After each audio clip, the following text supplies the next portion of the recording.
welcome to our story and activity. My name is Miss Alicia and I'm a children's librarian at Teaneck Public Library. This is my assistant here. And today we are going to share a story with you called The Day the Crayons Quit. This is a favorite, so you might know this one, but it's a really funny one. It's by the illustrator of Stuck and This Moose Belongs to Me. So you can check out those books too. Stuck is one of my favorites. And it's by Oliver Jeffers and Drew Daywalt. Drew Daywalt wrote the words, and Oliver Jeffers drew the pictures. And we think this book is so creative because have you ever wondered what your crayon might say to you? What is your favorite colored crayon? Blue. Yours is blue. Mine is red, or maybe hot red. If you have a crayon box with a hot red in it, it's not in all the crayon boxes. That one is one of my favorites. Or just regular red. Anyway, let's start our book. Ready? One day in class, Duncan went to take out his crayons and found a stack of letters with his name on them. That is kind of noisy. Can we stop that until the end, maybe? Let's see. Hey, Duncan. It's me, Red Crayon. We need to talk. You make me work harder than any of your other crayons.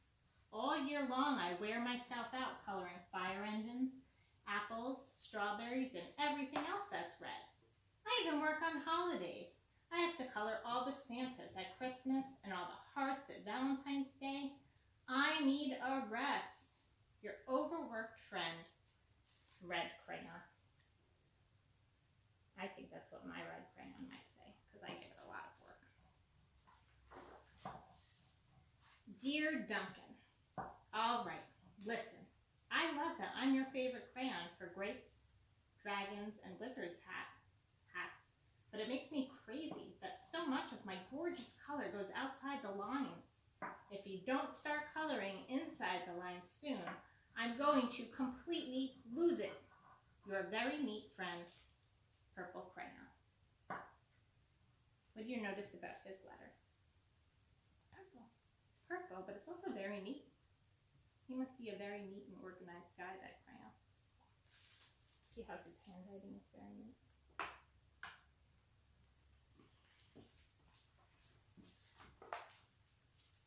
Dear Duncan, I'm tired of being called light brown or dark tan because I am neither. I am beige. And I am proud. I'm also tired of being second place to Mr. Brown Crayon. It's not fair that Brown gets all the bears, ponies, and puppies, while the only things I get are turkey dinners, if I'm lucky, and wheat.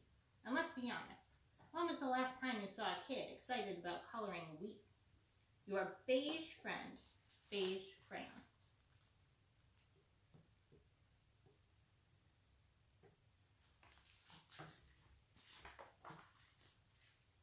Duncan, Gray Crayon here. You're killing me. I know you love elephants, and I know that elephants are gray, but that's a lot of space to color all by myself. And don't even get me started on rhinos, hippos, and humpbacked whales. You know how tired I am after handling one of those things? Such big animals. Baby penguins are gray, you know. So are very tiny rocks, pebbles. How about one of those once in a while? Let's give me a break. Your very tired friend, Gray Crayon. Those are huge, aren't they?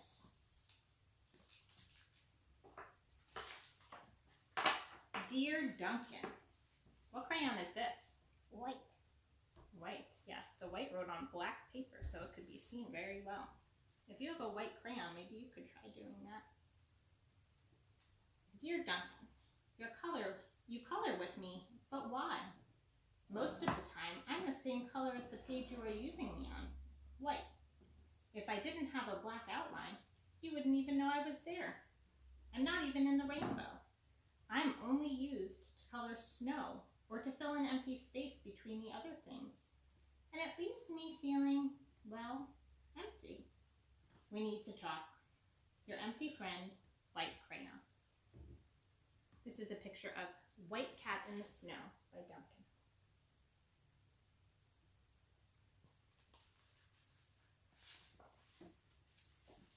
Hi, Duncan.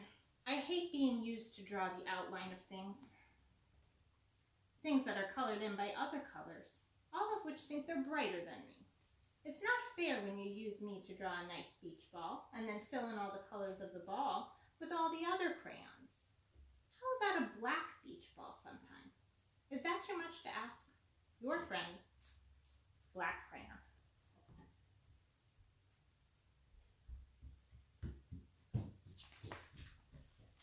Dear Duncan, as Green Crayon, I am writing for 2 reasons. One is to say that I like my workloads of crocodiles, trees, dinosaurs, and frogs. I have no problems, and wish to congratulate you on a very successful coloring things green career so far. The second reason I write is for my friends Yellow Crayon and Orange Crayon, who are no longer speaking to each other. Both crayons feel they should be the color of the sun. Please settle this soon, because they're driving the rest of us crazy. Your happy friend, Green Crayon. What do you color with your green crayon? A lot of things. Although I really only color trees. I do a lot of leaves and trees. Yeah, that's what I do. I'm going to calm it down. Dear Duncan, Yellow Crayon here. I need you to tell Orange Crayon that I am the color of the sun. I would tell him, but we are no longer speaking. And I can prove I'm the color of the sun too. Last Tuesday, you used me to color in the sun on your Happy Farm coloring book. In case you've forgotten, it's on page 7. You can't miss me. I'm shining down brilliantly on a field of yellow corn. Your pal and the true color of the sun, Yellow Crayon.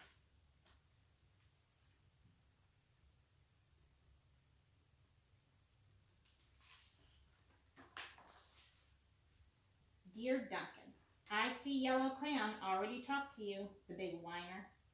Anyway, could you please tell Mr. Tattletale that he is not the color of the sun? I would, but we're no longer speaking. We both know I am clearly the color of the sun because on Thursday, you used me to color the sun on both the Monkey Island and the Meet the Zookeeper pages in your Day at the Zoo coloring book. Aren't you glad I'm here? Ha! Your pen pal and the real color of the sun, Orange Crayon. What do you think? Should it be yellow or orange? Yellow. Yellow? Sometimes I use yellow, sometimes orange. Do you use one more than the other, kids at home? Dear Duncan, it has been great being your favorite color this past year, and the year before, and the year before that. I have really enjoyed all those oceans, lakes, rivers, raindrops, rain clouds, and clear skies. But the bad news is that I am so short and stubby I can't even see over the railing in the crayon box anymore. Give it to me. I need a break. Your very stubby friend, Blue Crayon.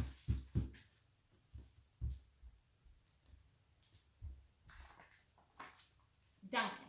Okay, listen here, kid. You have not used me once in the past year. It's because you think I'm a girl's color, isn't it?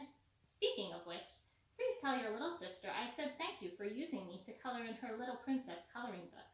I think she did a fabulous job of staying inside the lines. Now, back to us. Could you please use me sometime to color the occasional pink dinosaur, or monster, or cowboy? Goodness knows they could use a splash of color.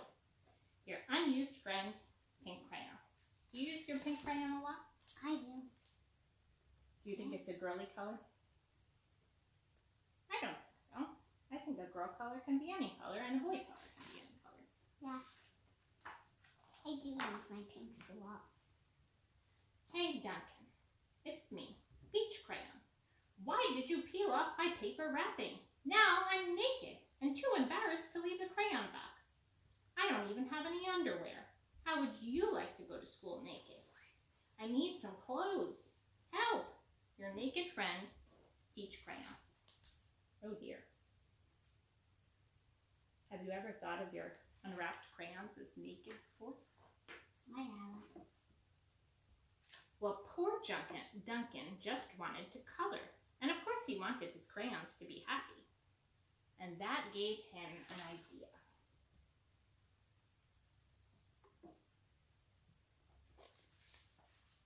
What do you think he will draw? When Duncan showed his teacher his new picture, she gave him an A for coloring. You'll notice that he did some things in this picture that the crayons asked him to do. And the water is actually green. Yeah, the water's not blue. Because the blue was tired, and Gaga said it was grass because the road was blue, but And the whale is not gray, right? The gray didn't want such big things. He wanted little things. So and he gave him the penguin. The beige is, I think, a puppy in there. Beige, where is beige? Oh yeah. And the pink is a dinosaur. And the cat, and the white is the cat in the water, so they can see it better. Right, the white is not space, it's an actual thing.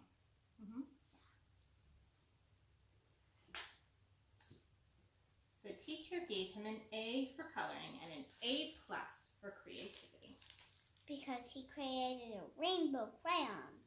He used his imagination in a new way. So today, we're going to invite you to use your imagination in a new way when you're coloring. Why don't you imagine what your crayons might be thinking or saying, and you could draw what they would want you to draw. And we're going to give you a project to do with the grown-ups' help. Melting crayons together to make a pretty color, and I used some of them and mixed them together. Looks like this. If you have any broken crayons, like this little blue, this reminds me of the little blue nub in the book. Or this broken pink, or even like little tiny bits of crayons, you can melt them together to make a big crayon. And some little hands for toddlers do better with a big crayon like this. So we'll show you how to do that. Now, when you put an ice cube on the counter, will it melt? Yes. If you put a crayon on the counter, does it melt? No. No. But if you put a crayon in the oven, with a grown-up's help again, will it melt if the oven's hot? Yes. Yes. A crayon will melt at a higher temperature. That's called its melting point. Do you know what melting point is? No. It's the temperature at which something will melt. So ice has a lower, water has a lower melting point, and that's why it will melt in your house, just sitting on the counter. But a crayon needs a higher melting point. It needs to go in the oven. So I will put in the comments the instructions to make these crayons. But you can use a muffin tin, or you can use a mini muffin tin. That's what we have here. And you just put some broken crayons in each compartment, in each circle. You can put all the red ones together and sort them by color, all the orange ones together, and make yourself a new set of crayons, like orange, red, orange, yellow, green, blue. Or you can mix them up like we did and make sort of like rainbow creations. So you put a bunch in each, use a little bit of vegetable oil, or this is canola oil, that will also work. Although my aunt and my cousins already did these. Yeah, my sister taught me how to make these, so thank you, Lauren. And then you put on your oven to 275, and your grown-up will help you to put on the oven and put your sheet of crayons into the oven. And then you leave them in there. I forget the exact amount of time, but again, I'm going to put the instructions in the comments. And then when you take them out, you let them cool, and they are new round crayons. So we invite you to try doing that with your little broken crayons that you have lying around. And you don't have to fill the whole tray. If you only have enough broken crayons to do a few circles, that's okay too. So that's our idea for the day, our activity, and we invite you to do that. And we've had fun with you today. Thank you for joining us, and we'll see you next week, next Friday at 11 o'clock. Have a great day. Have a great weekend. Bye.